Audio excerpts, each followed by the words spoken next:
साथियों, आज 19 अप्रैल का दिन है।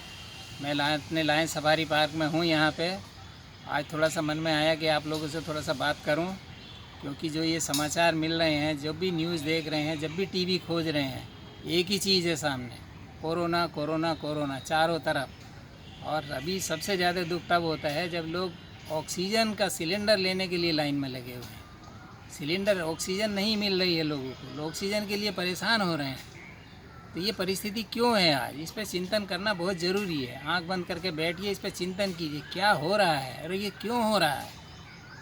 मेरे को अगर ये देखें या समझ में आएगा, जो मेरे को आता है तो आपको भी समझ में आएगा कि इसके कारण भी हम ही हैं और इसका निवारण भी हमारे ही पास है।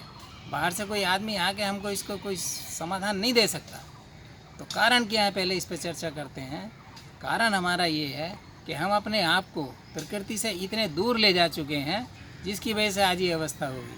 हमारा इम्यून सिस्टम बिल्कुल डाउन हो चुका है।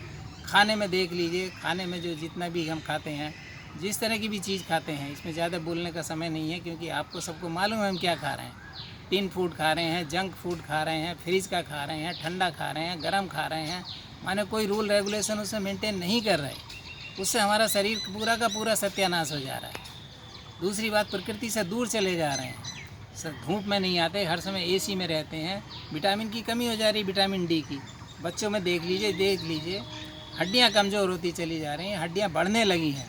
इसका कारण विटामिन डी की कमी होती जा रही, चाहे वो छोटा हो बड़ा हो जो भी हो।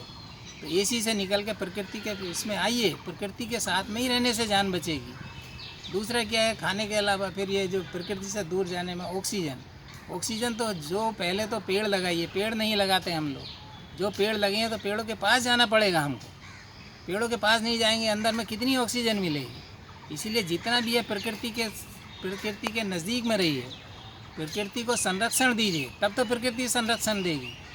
सारा ऑक्सीजन एक इतनी छोटी चीज़। पेड़ लगाइए, घर में लगाइए, बाहर में लगाइए, गवर्नमेंट की जगह में लगाइए, अपनी जगह में लगाइए, फ्लैट में लगाइए, अंदर में रहने वाले ये लगाइए, ऑफिस में लगाइए, गमले में लगाइए, कहीं भी लगाइए, पेड़ ज़रूर लगाइए। इसके बिना और कोई उपाय नहीं है।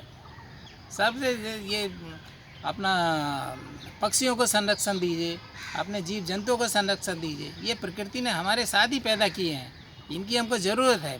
हमको पता नहीं लगता, लेकिन इनकी बहुत ज़रूरत है। ये प्रकृति से ऐसी, पर्यावरण से ऐसी गैस को खींचते हैं जो हमारे लिए हार्मफुल है। ये इकोलॉजिकल बैलेंस मेंटेन करते हैं। इनका संरक्षण करना भी हमारा ही काम है। वाटर बॉडीज़ का संरक्षण करना हमारा ही काम है। वाटर बॉडीज़ नहीं रहेंगी तो कैसे जिएंगे। वाटर चाहिए हमेशा। तो प्रकृति में पूरा बैलेंस बनाने के लिए प्रकृति को, पर्यावरण को साफ रखना है, पर्यावरण को संरक्षण देना है, तब तो ये हमको संरक्षण देगा। ऑक्सीजन का ज़रूर लगाइए, कम से कम पौधे। एक आदमी को जीवन में जीने के लिए कम से कम 10 पौधों की ज़रूरत है। आप संकल्प लीजिए कि 10 पौधे मेरे को लगाने ही हैं, चाहे छोटा हो या बड़ा हो, कहीं भी हो। ये बहुत ज़रूरी है, आप इसको ध्यान दीजिए। अपने आप बचिए, अपने परिवार को बचाइए, क्योंकि हम बीमार होते हैं, हमारा परिवार बीमार होता है, हमारा परिवार कमज़ोर होता है, हमारा समाज कमज़ोर होता है, हमारा देश कमज़ोर होता है। तो कमज़ोर क्यों होना है, मजबूत बनाइए। अपने आप को मजबूत बनाओ, परिवार को मजबूत बनाओ, देश को मजबूत बनाओ। सारी इकोनॉमी बर्बाद होती चली जा रही है।